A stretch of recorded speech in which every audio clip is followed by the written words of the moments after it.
It is time for Dominaria to finally become whole. I will stitch perfection into the flesh of this land.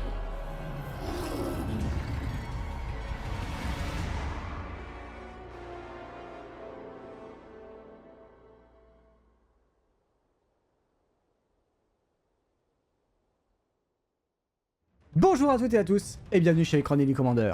Dominaria Uni sort bientôt, et c'est l'occasion de voir ensemble les cartes les plus intéressantes pour notre format Eternal.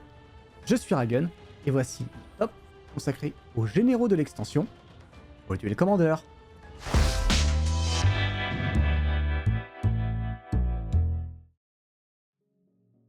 Dominaria Uni est une édition remplie de créatures légendaires, comme le promettait Wizards, et c'est d'ailleurs le lieu de l'invasion phyrexiane. Les réseaux vont bon train, et pour ce top, les builders du format Duel Commander ont déjà bien commencé à travailler. La communauté est florissante, et l'édition vient donner de nouvelles armes à plusieurs stratégies appréciées par les joueurs. Je vous propose un petit tour d'horizon des dernières zones de commandement qui m'ont marqué.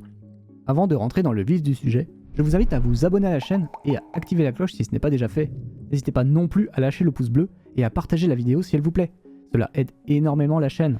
Et bien sûr, vous pouvez nous suivre sur les réseaux sociaux, Facebook et Twitter, ou encore nous rejoindre sur Discord pour discuter avec nous de l'édition, des ajouts que vous avez prévus pour votre deck, ou encore poser des questions aux arbitres présents et jouer avec le reste de la communauté. Voici deux généraux dévoilés qui vont probablement ravir les joueurs de Tempo.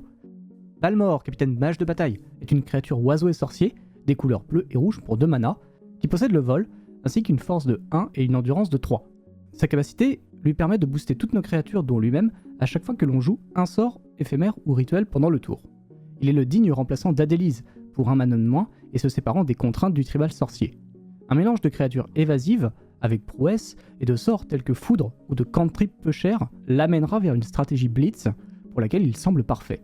On peut citer des cartes comme notamment Vive-Lance du Monastère, Option, Samboré d'éclairs, et bien sûr Foudre. Avec lui, Dominaria Uni nous a donné Lierre, Vole-sort joyeuse. Cette fée gredin également à 2 mana, mais simique cette fois-ci, fait rapidement envie malgré une construction potentielle plus complexe. Cette 2/1 volante permet de copier des sorts mono-cibles et de rediriger les copies sur elle-même. Elle donne envie de jouer des cartes telles que Recherche de combat, récemment dévoilée, mais aussi des pumps classiques comme Croissance gigantesque. Des créatures évasives qui piochent en masse à la manière de Feu Edric, ou bien un Sir Farron ayant accès au bleu, un mélange des deux, des elfes, un sort de protection, beaucoup de possibilités à envisager. Ces deux généraux vont peut-être permettre de faire revenir 2 guildes appréciées, un peu moins jouées ces derniers temps. Un autre général intéressant, Ertaï, revenu à la vie, qui nous rappelle Venser. Ce nouveau sorcier pour 4 mana, dont un bleu et un noir, qui possède le flash, a un effet d'arrivée en jeu très appréciable. En échange d'une pioche, il peut contrer un sort, une capacité activée ou une capacité déclenchée, mais aussi détruire une créature ou un planeswalker. Il ravira les anciens joueurs de Venser High Tide grâce à des cartes que vous pouvez rentrer comme Fumier Bouillonnant, mais aussi les amoureux de Click Vendilion, des petites interactions et des menaces autonomes. Le fait qu'elle ait 3 d'attaque et 2 d'endurance en fait une créature adaptée à l'attaque, mais elle s'en sortira tout aussi bien en défense. Le général suivant est un petit peu chimique, on va dire. Il faut aligner pas mal de choses pour que ça fonctionne, mais ça en vaut le détour. Raph, Vaillant de l'Aquillon, est une créature 1/3 pour 2 mana. Des statistiques décentes couplées à une capacité qui veut tricher avec les principes classiques de Magic. Lorsque vous lancez un sort d'éphémère ou de rituel, vous pouvez engager 2 créatures dégagées pour piocher une carte. Sa seconde capacité, pour 5 mana dont 2 blancs, viendra booster vos créatures d'un appréciable +1/+1 vigilance jusqu'à la fin du tour.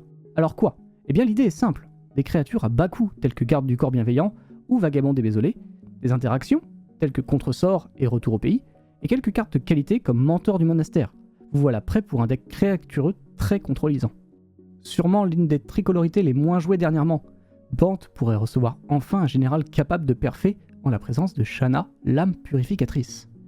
C'est une 3/3 lien de vie pour 3 mana, vert, blanc et bleu, et qui en fin de tour peut vous faire piocher si vous avez gagné des points de vie. Construire autour n'est pas une nécessité, au contraire, le général est voulu tel une menace autonome.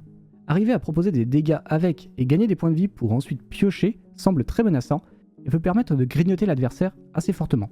Un package good stuff à base de Brimaz ou de Teferi, héros de Dominaria, ou bien encore de Hedbear comme Talia gardienne de Traben semblerait fonctionner. La stratégie réanimator n'est pas en reste également.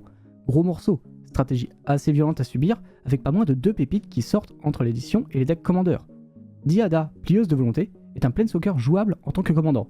Pour 4 mana, on s'attardera principalement sur la seconde capacité du général. Révélez les 4 cartes du dessus de votre bibliothèque. Mettez n'importe quel nombre de cartes légendaires parmi elles dans votre main et le reste dans votre cimetière. Créez ensuite un jeton trésor pour chaque carte mise dans votre cimetière de cette manière.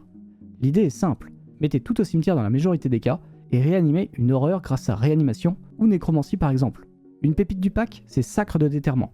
Révélée grâce à la capacité de Diada, vous allez la glisser subtilement au cimetière et vous pouvez grâce au trésor la jouer directement pour son coup de flashback. Le fait que le général soit tricolore offre un large choix de créatures à réanimer.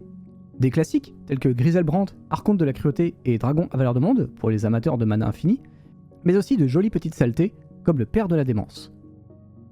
Vohar, profanateur Vaudalian, est un petit peu en dessous de Diada, mais il a l'avantage de vous proposer un looter en zone de commandement, c'est-à-dire qu'il va permettre de piocher, puis de défausser une carte de votre choix de votre main.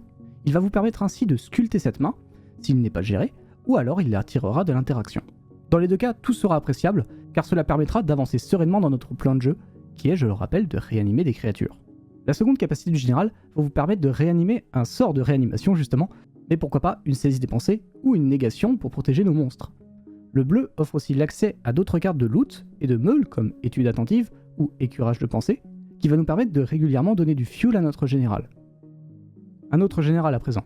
Si je vous parle de Eggs, deuxième aurore, récompense de la foi, ou encore ferronnerie du clan Krark, est-ce que vous me suivez?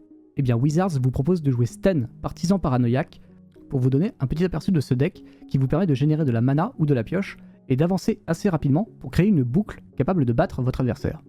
Cet humain et sorcier pour 2 mana a le bon goût d'être peu cher à jouer, mais aussi de rendre un type autre créature ou terrain peu cher également. Je vois quelques cartes sympathiques qui peuvent rentrer directement dans ce plan de jeu, telles que la Babiole du Conjurateur, l'étoile chromatique et la sphère chromatique, l'Astrolabe d'Arkum, et plein d'autres encore. Toutes ces cartes vont vous permettre de générer beaucoup de mana, de creuser aussi dans votre deck, de pouvoir trouver vos pièces de combo, telles que un Servant du Peintre et une Meularde, par exemple, qui va vous permettre rapidement de meuler l'adversaire et de gagner de cette manière. Le général phare de cette extension est pour moi Jhoira, innovatrice sans âge. Cette petite 2-3 pour 2 va vous permettre de jouer gratuitement des artefacts depuis votre main, en fonction du nombre de marqueurs ingénuité que vous allez pouvoir lui mettre en l'engageant. La carte semble un poil plus difficile à utiliser que Sten, parce qu'il faudrait pouvoir la déclager en boucle et générer des pioches. Sa capacité en tout cas va vous permettre de tricher pour pouvoir poser gratuitement vos artefacts, que ce soit pendant votre tour ou pendant le tour de vos adversaires. Pour terminer cette vidéo, je vous montre une petite sélection de créatures légendaires qui n'ont pas suffisamment retenu mon attention pour que je puisse les mettre vraiment en avance sur ce top, mais qui sait, peut-être qu'un jour ces généraux deviendront utiles et beaucoup plus jouables en Duel Commander qu'ils ne le sont actuellement. Et voilà, c'était ma sélection des commandants potentiels de l'édition Dominaria Uni pour le Duel Commander. J'espère que vous êtes aussi pressés que moi de créer de nouveaux decks autour de ces commandants, ou d'autres même. N'hésitez pas à laisser un commentaire pour nous partager les cartes que vous avez vues. Je vous fais de très gros bisous et je vous dis à très bientôt chez les Chroniques du Commandeur. Bye bye à tous!